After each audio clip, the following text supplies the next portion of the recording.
Hi friends, அனைவருக்கும் வணக்கம். இன்றைக்கி உப்பு கறி செய்கிறேன். அதுக்கு சிக்கன் கழுவி மஞ்சத்தூள் தயிர் போட்டு கழுவிட்டேன். இப்போ இஞ்சி தயிர் போட்டு பிசைஞ்சு வச்சுருக்கிறேன். இப்போ காஞ்ச மிளகா, வெங்காயம், இஞ்சி பூண்டு இது இப்போ செய்முறை. கடாய் நல்லா சூடு ஆகட்டும். இதில் தேவையான அளவு அந்த கடலெண்ணெய் ஊற்றுறேன். அதிகமாக தேவைப்படுறதுக்கு காஞ்சிருச்சு. பட்டை,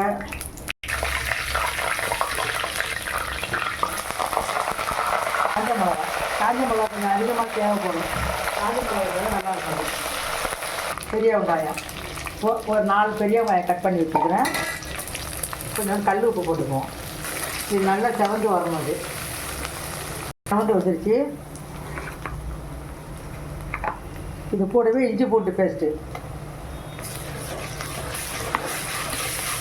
பட்டாச்சு. நல்லா செவந்து வந்துருச்சு. கறி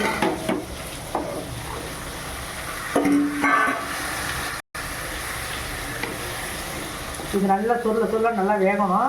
முன்னாடி கொஞ்சம் தான் உப்பு போட்டோம்.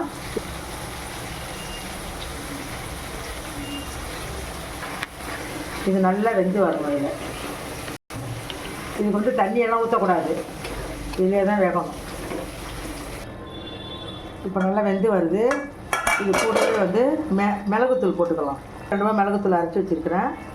அது போடலாம். கொஞ்சம் போட்டால் நல்லாயிருக்கும். மிளகுத்தூள், கரம் மசாலா கொஞ்சம் கரம் மசாலா வீட்டில் அரைச்ச கரம் மசாலா நல்லா சொல்ல நல்லா வேகணும். அது அது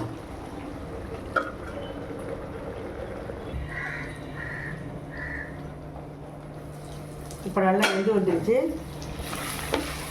நல்லா அந்த எண்ணெயிலே நல்லா வெந்துருச்சு. கொஞ்சோண்டு மிளகுத்தூள் மட்டும் போட்டுக்கலாம். உங்களுக்கு எப்படி காரமோ அதுக்கு தகுந்த மாதிரி போட்டுக்கோங்க.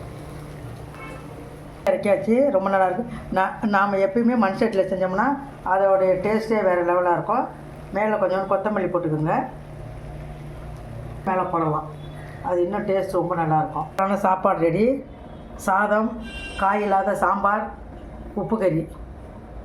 இந்த காம்பினேஷன் ரொம்ப நல்லாயிருக்கும். நீங்களும் செஞ்சு சாப்பிட்டுட்டு லைக் பண்ணுங்கள், ஷேர் பண்ணுங்கள், கமெண்ட் பண்ணுங்கள். மறக்காமல் சப்ஸ்கிரைப் பண்ணுங்கள். நன்றி, வணக்கம்.